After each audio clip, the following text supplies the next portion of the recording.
తెలంగాణ, జై తెలంగాణ. గౌరవనీయులు పెద్దలు భాస్కరరావు గారు, గౌరవనీయులు మాజీ మంత్రి జగదీశ్వర్ రెడ్డి గారు, గౌరవనీయులు బీఆర్ఎస్ పార్లమెంట్ అభ్యర్థి శ్రీ కృష్ణారెడ్డి గారు, టపాకాయలు వేల్చేది ఆపాలయా? టపాకాయలు వేసుకోవడం మనోడేనా? సరిగ్గా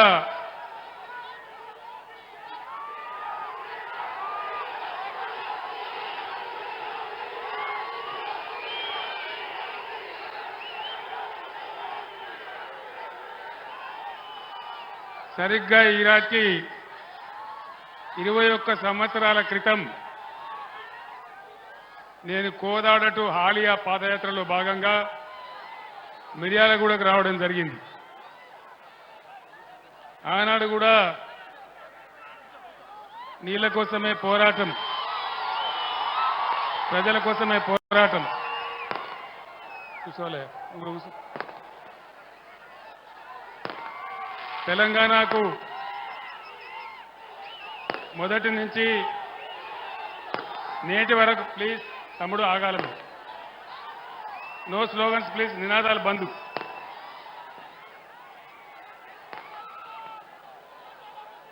ఆ రోజు నాగార్జున సాగర్ కెనాల్ కింద మనకు నీళ్ళు ఇవ్వకుండా అన్యాయం చేస్తూ ఉంటే ఈ ప్రాంతం అంతా కూడా బావులు దవ్వే పరిస్థితి వస్తూ ఉంటే బాలాజీనగర్ వగైరా నుంచి వస్తూ నేరేడుచెర్ల మీదుగా నేను ఆనాడు మిర్యాలగూడకు రావడం జరిగింది. మీరందరూ కూడా ఆ రోజు నాకు భారీగా స్వాగతం పలికారు. ఈరోజు కూడా మళ్ళీ మా యువ తమ్ముళ్ళు, మహిళలు, అక్కా చెల్లెళ్ళు పెద్ద సంఖ్యలో అపూర్వమైన స్వాగతాన్ని పలికారు. భాస్కరరావు గారు, ఆ టపాకాయలు ఆపమని చెప్పండి బాబు, ఆ టపాకాయలు ఆపాలి బాబు. నేను 15 నిమిషాలు మాట్లాడతాను, టపాకాయలు ఆపాలి దయచేసి, వెంటనే ఆపేయాల.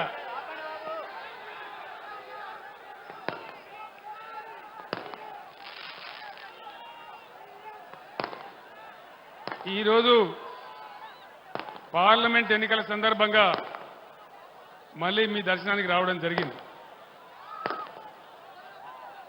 ఏం జరుగుతూ ఉంది ఈ రాష్ట్రంలో? 4-5 నెలల క్రితం ధీమాగా ఉన్న రైతు ఈరోజు దిగాలు పడి చాలా బాధలో ఉన్నాడు. చెప్పేటోళ్ళు లేడా ఎవడు?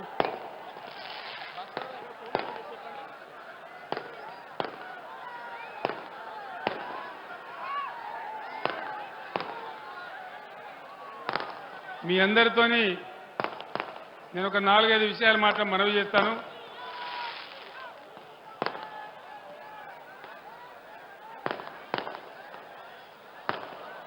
ఆనాడు నేను నీళ్ల కోసం, నిధుల కోసం, కరెంటు కోసం, మన ప్రజల కోసం ఉద్యమిస్తే 15 సంవత్సరాల పోరాటం తర్వాత బ్రహ్మాండంగా మనం తెలంగాణ రాష్ట్రాన్ని సాధించుకున్నాం. ఈ టపాకాయలు కాల్చేటోడు మనోడేనా మందోడవాడు?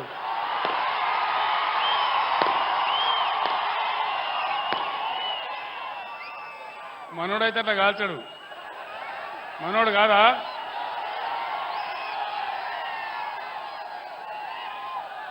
దయచేసి పోలీసు మిత్రులు ఆ టపాకాయలు ఆపేయాల. అది ఎన్నికల నియమావళికి విరుద్ధం, ఆ విధంగా చేయకూడదు. నీళ్లు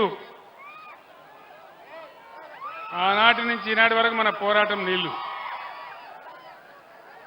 తెలంగాణ బతుకే నీళ్ల మీద పోరాటం. ఈరోజు జిల్లాలో మినిస్టర్లు ఉన్నారు, ఇరిగేషన్ శాఖ మంత్రి స్వయంగా ఇక్కడ ఉన్నాడు. వీళ్ళు దద్దమ్మలాగా పోయి నాగార్జున సాగర్ కట్ట మీద కేంద్ర ప్రభుత్వానికి అధికారం ఇచ్చేసినారు, కేఆర్ఎంబీకి అప్పచెప్పినారు. మీరందరూ కూడా చూసినారు ఆ విషయాన్ని కల్లారా. మీ అందరు నేను ఒకటే కోరుతా ఉన్నా, 1956 నుంచి ఈనాటి వరకు మనకు శత్రువే కాంగ్రెస్ పార్టీ. 56లో మనల్ని ఆంధ్రప్రదేశ్లో కలిపి 58 సంవత్సరాలు అనేకమైన గోస పెట్టిందే కాంగ్రెస్ పార్టీ. నేను దాని గురించి ఎక్కువ చెప్పను. కానీ ఇక్కడ మొన్న అడ్డగోలు హామీలు ఇచ్చి ఎన్నికల సందర్భంలో నోటికి మొక్కాలి అన్ని హామీలు ఇచ్చినారు. 420 హామీలు ఇచ్చి చక్కగా ఉన్న తెలంగాణలో ఉడుముల్లాగా వచ్చి మనకి అవస్థలు తెచ్చిపెడతా ఉన్నారు. రైతు బంధు కావాలని రైతులు అడిగితే చెప్పుతోను కొడతాను ఒక మంత్రి మాట్లాడతాడు. నేను చెప్పిన మంత్రి గారు, చెప్పులు మీకే లేవు, చెప్పులు రైతులకు కూడా ఉంటాయి. వాళ్ళ చెప్పులు చాలా బందోబస్తుగా ఉంటాయని నేను చెప్పిన. బీఆర్ఎస్ పరిపాలనలో బీఆర్ఎస్ 10 ఏళ్ళ అధికారంలో ఉంటే తెలంగాణ రాష్ట్రంలో 18 పంటలకు ఏమాత్రం వెనక ముందు కాకుండా బ్రహ్మాండంగా సాగరాయకట్టంతా నీళ్ళిచ్చి పంటలు పండించినాం, బంగారు పంటలు పండించినాం. ఈరోజు ఏమైంది? సాగర్లో నీళ్లు ఉండే, ఇయ్యగలిగిన అవకాశం ఉండే, ఈ దద్దమ్మలకు దమ్ము లేక ప్రాజెక్టు తీసుకుపోయి కేఆర్ఎంబీ చేతిలో పెట్టి మొత్తం పంటలను ఎండబెట్టినారు సాగరాయకట్లో. తెలంగాణ వచ్చిన తర్వాత పంటలు ఎండినాయంటే ఇదే మొదటిసారి. రైతు బంధులో దగా, రైతు బీమా ఉంటుందో ఊడుతుందో తెలియదు. బ్రహ్మాండంగా కేసీఆర్ ఉన్నన్ని రోజులు రెప్పపాటు కూడా పోని కరెంటు కట్కా బంద్ చేసినట్టే మాయమైపోయినది. ఎక్కడికి పోయింది కరెంటు? ఏమైంది కరెంటుకు? వీళ్ళు కొత్తగా గడ్డపారలు బట్టి తవ్వి పనిచేసే అవసరం లేకున్నా కేసీఆర్ 9 ఏళ్ల పాటిచ్చిన కరెంటును కూడా నడిపించలేని అసమర్థులు ఈరోజు రాజ్యాన్ని వెళ్తా ఉన్నారు మన దగ్గర. దయచేసి మీరు గమనించాలి 2 విషయాలు. ఒకటి, కరెంట్ ఎందుకు ఆగమవుతా ఉంది నేను ఈ ప్రభుత్వాన్ని ప్రశ్నిస్తా ఉన్నా. ఎందుకు బాధ పెడతా ఉన్నారు ప్రజలను? కష్టపడి బ్రహ్మాండంగా మిగులు కరెంట్ ఉండే పద్ధతిలో మేము చేసినాం. ఆ మాత్రం కూడా మీకు చేతనైతే లేదా? సరఫరా జరిగిన కరెంటును యాజిటీస్గా ఇవ్వచ్చు కదా, ఎందుకు ఇవ్వలేకపోతా ఉన్నారు? మిషన్ భగీరథతో మంచినీళ్లు తెచ్చి అర్బన్ ఏరియాలో, మున్సిపల్ ఏరియాలో అన్ని వర్గాల పేద ప్రజలకు దొరకాలని ₹1 నల్లా కనెక్షన్ ఇచ్చి ప్రతి ఇంట్లో నల్లా ఫిట్ చేసి ప్రజలందరికీ కూడా ప్రతి ఇంటికి బ్రహ్మాండంగా నల్లా నీరు అందించినాం. ఇలా మిషన్ భగీరథ ఎందుకు నడపలేకపోతా ఉన్నారు? మీ అసమర్థత ఏంది? మీ తెలివి తక్కువతనం ఏంది? దయచేసి ఆలోచించాలని చెప్పి నేను కోరుతా ఉన్నా. బ్రహ్మాండంగా నడిచిన మిషన్ భగీరథ ఎక్కడికి పోయినారు? ఆనాడు నీళ్ల కోసమై గోస 4-5 నెలలకే కేసీఆర్ పక్కకు జరగంగానే ఇవి ఎక్కడ మాయమైపోయినాయి? ఎందుకు బాధ పెడతా ఉన్నారు? సమాధానం చెప్పాలా? ఈ జిల్లాలో ఉన్న మంత్రులు ఇక కేసీఆర్ని తిట్టాలి, ఒకటే పని, ఏం లేదు. కేసీఆర్ని తిట్టాలి, పాపం గడుపుకోవాలి తప్ప పంటలు ఎండగొట్టినారు, రైతు బందెగ పెట్టినారు, రైతు బీమా 5 ఎకరాలకని రైతు బంధు 5 ఎకరాలని మాట్లాడుతూ ఉన్నారు. ఏం పోయింది? మీ అబ్బా సొత్తా ఏమైంది? ఇచ్చేదానికి మీ బాధ ఏమైంది? రైతుల సపోర్ట్ లేకుండా, ప్రభుత్వ సహాయం లేకుండా ఈ దేశంలో, ఈ ప్రపంచం మొత్తంలో ఎక్కడ కూడా రైతులు వ్యవసాయం చేయడం లేదు. దాన్ని గమనించే భారతదేశంలో మొట్టమొదటిసారిగా రైతులకు అండగా ఉండాలి, రైతు నిలబడాలి, రైతు అప్పులు తీరాలని మేము బడ్జెట్ నుంచి సంవత్సరానికి 15-16 వేల కోట్లు పెట్టి బ్రహ్మాండంగా రైతు బంధు ఇచ్చినాం. టింగుమని మీ ఫోన్లలో మెసేజ్ వచ్చి మీకు బ్రహ్మాండంగా వచ్చేది. ఏం జరిగింది ఈరోజు? ఎందుకు మాయం చేసినారు? దాని వెంబడి ఎందుకు పడ్డారు మీరు రైతు బంధం పడి? అదేవిధంగా ధాన్యం వస్తే నేను వస్తా ఉంటే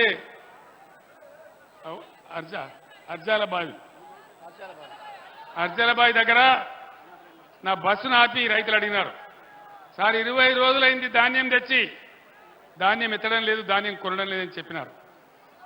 ఎందుకు వస్తూ ఉంది ఈ పరిస్థితి?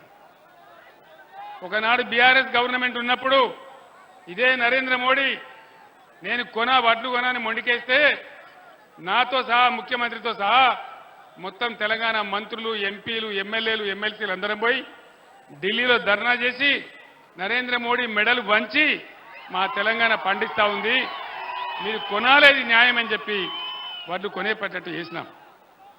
మద్దతు ధర ₹1 కూడా తగ్గకుండా రైతాంగానికి ధాన్యం కొనుగోలు చేసి వాళ్ళ బ్యాంకులలో వేసినాం. ఇవన్నీ కూడా మీ కళ్ళ ముందరనే జరిగినాయి. ఈ సమస్య అంతా కూడా మీ కళ్ళ ముందరనే జరిగినారు. ఆనాడు పేద బిడ్డల పెళ్లి చేయాలని లేని వాళ్ళు ఉన్నవాళ్ళు ఉంటారని ₹1,00,000 ఇచ్చి కళ్యాణ లక్ష్మి పథకాన్ని పెట్టినాం. వీళ్ళేం చెప్పినారు? ₹1,00,000 కేసీఆర్ ఇస్తున్నాడు, మేము తులం బంగారం ఇస్తామని చెప్పినారు. వచ్చిందా ఎవరికైనా తులం బంగారం? రాదు, ఇయ్యరు. వీళ్ళు బంగారం కాదు, ఇనుము కూడా ఇయ్యరు. ముఖ్యమంత్రి గారు చెప్పినారు, బీఆర్ఎస్ ప్రభుత్వం ఉన్నప్పుడు మేము 2 దఫాలుగా 30,000 కోట్ల రూపాయల రుణమాఫీ చేసినాం, రైతులను ఆదుకున్నాం. ఇవాళ ఉన్న ముఖ్యమంత్రి లగెత్తుని పరిగెత్తుని డిసెంబర్ 9 నాడు 10:30 గంటలకు 2 లక్షల రూపాయలు రుణమాఫీ చేస్తాడు. చేసిందా? మరి ఎందుకు చెప్పినారు? వీళ్ళు అసెంబ్లీలోనే ఉన్నారు కదా, ఆ చిట్టి ఎందుకు ఇట్లా మోసం చేసినారు ప్రజలను? మా ఓటు గుద్దండి, మహాలక్ష్మి అని పేరు పెట్టి ప్రతి మహిళకు 2,500 రూపాయలు 2,500 రూపాయలు ఇస్తామని చెప్పినారు. ఇస్తున్నారా మహాలక్ష్మి పథకం? నిరుద్యోగులకు 4,000 వృత్తి ఇస్తామని చెప్పినారు. బట్టి విక్రమార్క ఉప ముఖ్యమంత్రి గారు చెప్తున్నారు, మేము ఇస్తామని అనలేదు నిరుద్యోగ వృత్తి అని మాట్లాడుతూ ఉన్నాడు. అడ్డగోలు హామీలు ఇచ్చి, అడ్డగోలు వాగ్దానాలు చేసి, ప్రజలను మోసం చేసి గద్దెకెక్కినటువంటి ఈ కాంగ్రెస్ ప్రభుత్వం ఈరోజు మళ్ళీ మీ ముందుకొచ్చి మళ్ళా ఓట్లు అడుగుతా ఉంది. నేను ఒక్కటే మాట మీకు మనవి చేస్తా ఉన్నా, ఒకటే ఒక విషయాన్ని మీకు మనవి చేస్తా ఉన్నా. ఈ పార్లమెంటు ఎన్నికలలో బీఆర్ఎస్ అభ్యర్థులు గెలిస్తేనే బ్రహ్మాండంగా ఈ ప్రభుత్వం యొక్క మెడలు వంచి అన్ని కార్యక్రమాలు అమలు చేపిస్తాం. ఆ బాధ్యత నాది. నేను ఒక్కటే మాట మనవి చేస్తా ఉన్నా, ఇవాళ తెలంగాణ కేసీఆర్ ఆనవాళ్ళ లేకుండా చేస్తామంటారు, కేసీఆర్ని తీసుకుపోయి చెర్లపల్లి జైలు వేస్తామంటారు. ఈ జైళ్లకు తోకమట్ట కేసీఆర్ భయపడతాడా? అట్లా భయపడితే తెలంగాణ వచ్చేదా? 15 ఏళ్ళు బ్రహ్మాండమైన పోరాటం చేసి తెలంగాణ తెచ్చినా మీ అందరు చూసినారు మీ కళ్ళ ముందే. ఈరోజు నిన్ను జైల్లో వేస్తాం, నీ పేగులు తీసి మెడలేసుకుంటాం, నీ గుడ్లు వీకి గోళీలు ఆడతాం. ఇదా భాష? ఒక ముఖ్యమంత్రి మాట్లాడాల్సిన భాష? మిమ్మల్ని పండబెట్టి తొక్కుతాం, ఇదే భాషనా? ఒక ముఖ్యమంత్రిని శాసించేది ఇదేనా? 15 ఏళ్ళు పోరాటం చేసి తెలంగాణ సాధించిన వ్యక్తి, 10 ఏళ్ళు బ్రహ్మాండంగా తెలంగాణ ప్రజలను కులము, మతము, వర్గమనే భేదం లేకుండా అన్ని వర్గాల ప్రజలను బ్రహ్మాండంగా చేసినటువంటి వ్యక్తిని పట్టుకొని నీ గుడ్లు బీక్తా, నీ పేగులు బీక్తా, నిన్ను జైలు వేస్తా, ఇదా మాట్లాడవలసిన భాష? దయచేసి ఆలోచన చేయండి. అన్ని అబద్ధాలు చెప్తూ, శ్వేతపత్రాలు విడుదల చేసి, బోగస్ మాటలు చెప్తూ, ఇచ్చినటువంటి హామీలన్నీ ఎగబెట్టి 6 హామీలకు పంగనామం పెట్టి ఈరోజు చేతులు ఎత్తేసి అడ్డగోలు మాటలు మాట్లాడుతూ ఉన్నారు. దయచేసి నేను మిమ్మల్ని ప్రార్థించేది ఒకటే, ఎంత మంచిగా నీళ్ళు వస్తూ ఉండే నాగార్జున సాగర్ కాలువలో, పంటలు ఎంత బాగా పండుతూ ఉండే, మాకు కూడా చాలా సంతోషం ఉండే. 18 పంటలు పండించినాం నాగార్జున సాగర్ కింద, చివరి భూములకు కూడా నీళ్లు ఇచ్చినాం. శాశ్వతంగా ఒకవేళ కృష్ణలో నీళ్లు తక్కువైనా కాళేశ్వరం నీళ్లు తెచ్చి మూసీ నదిలో వేసి అక్కడి నుంచి ఉదయ సముద్రాన్ని తెచ్చి అక్కడి నుంచి పెద్ద దేవులపల్లి రిజర్వాయర్ కలపాలి. శాశ్వతంగా ఈ ప్రాంతం ప్రజలకు కరువు ఉండకూడదని చెప్పినాడు. మేము ప్రణాళికలు రచించినాం. ఇవాళ అన్ని బంధు. కేసీఆర్ ఆనవాళ్ళు తీసేస్తాం. కేసీఆర్ అంబేద్కర్ పుణ్యమని, డాక్టర్ బిఆర్ అంబేద్కర్ గారి పుణ్యమా అని మనకు తెలంగాణ రాష్ట్రం వచ్చింది. ఆయన రాజ్యాంగంలో ఆర్టికల్ 3 పెట్టినాడు కాబట్టి ఆయనను గౌరవించాలని మొత్తం ప్రపంచంలోనే ఎక్కడ లేనంత ఎత్తులో 125 అడుగుల ఎత్తులో హిమాలయం అంతా అంబేద్కర్ విగ్రహం హైదరాబాద్లో పెడితే, మొన్న అంబేద్కర్ జయంతి జరిగితే ముఖ్యమంత్రి మంత్రులు ఎవరు పోలే. ఆ మానవునికి ఒక దండ పెట్టలే. గేట్లు తాళం వేసినారు. వేరే రాష్ట్రాల నుంచి కూడా ప్రజలు వచ్చి ఇదేం దిక్కుమాలిన ప్రభుత్వం తిట్టుకుంటూ పోయినారు. దయచేసి మీరు ఆలోచన చేయాలి. ఇవన్నీ కూడా అడ్డగోలు మాటలు, నిందలు, అనవసరమైనటువంటి కథలు చెప్తున్నారు తప్ప వీళ్ళు న్యాయం చేసే పరిస్థితులు లేరు.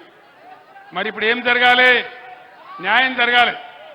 న్యాయం జరగాలంటే ఇవాళ ప్రజలకు కాంగ్రెస్ పంచాయతీ పడ్డది. ప్రజల పక్షాన గట్టిగా కొట్టాడేటటువంటి పంచాయతీ పెద్ద కావాలి. ఆ పంచాయతీ పెద్ద ఎవరు? ఎవరు? కేసీఆర్ఏనా? బీఆర్ఎస్ఏనా? నేను మీ అందరినీ ప్రార్థించేది ఒకటే. నేను ఇంకా సూర్యాపేటకు వెళ్ళాలా? విషయాలన్నీ మీరు టీవీలో చూస్తూ ఉన్నారు. నిన్న రాత్రి టీవీ 9లో నేను కూడా అన్ని చెప్పినాను. మీకు అన్ని విషయాలు తెలిసిపోయినాయి. తప్పకుండా మళ్ళా మన రాజ్యమే వస్తుంది, అనుమానం లేదు. ఎవడు కూడా ఆపలేడు. బ్రహ్మాండంగా తెలంగాణ మనం కలగన్న బంగారు తెలంగాణ అయ్యేదాకా మనం అద్భుతంగా తీసుకొని పోవాలి. నేను మిమ్మల్ని అందరినీ ప్రార్థించేది, మిమ్మల్ని అందరినీ కూడా నేను ప్రార్థించేది, పార్లమెంట్ ఎన్నికలలో బీఆర్ఎస్కు బలం ఇస్తే అది తెలంగాణ ప్రజల బలం అవుతుంది, తెలంగాణ ప్రజల శక్తి అవుతుంది. మీ తరఫున ఈ ప్రభుత్వం మెడలు వంచగలుగుతాం, అన్ని విధాలుగా సాధించగలుగుతాం. ఇవాళ మీరు చూపించినటువంటి ఈ స్వాగతం, ఈ ప్రేమ నా జన్మలో కూడా నేను మర్చిపోను. ఇంత అద్భుతంగా మీరు ఏర్పాటు చేసినట్టు చాలా సంతోషం. కానీ మే 13వ తేదీ వరకు ఇదే ఉత్సాహాన్ని కొనసాగించి పార్లమెంటులో కృష్ణారెడ్డి గారికి ఓటేసి, కారు గుర్తుకు ఓటేసి మీరు గెలిపించాలి. ఇవాళ 10-12 ఎంపీలు మనం గెలిస్తే తెలంగాణలో భూమి ఆకాశం ఒకటి చేసేంత పోరాటం చేస్తాను నేను మనవి చేస్తా ఉన్నాను. మీరిచ్చే బలంతోనే కేసీఆర్ కానీ బీఆర్ఎస్ కానీ పోరాటం చేయగలుగుతారు, మీకు న్యాయం చేయగలుగుతారు, హామీలు అమలు చేయించగలుగుతారు, ఈ కాంగ్రెస్ ప్రభుత్వం మెడలు వంచగలుగుతారు, రైతులకు న్యాయం జరుగుతుంది, కరెంటు చక్కగా వస్తుంది. కాబట్టి దయచేసి ఈ ఎన్నికల్లో బీఆర్ఎస్ అభ్యర్థి కృష్ణారెడ్డి గారి కారు గుర్తుకు ఓటేసి గెలిపించాలని మీ అందరినీ కూడా కోరుతూ నేను సూర్యాపేటకు బయలుదేరుతా ఉన్నా.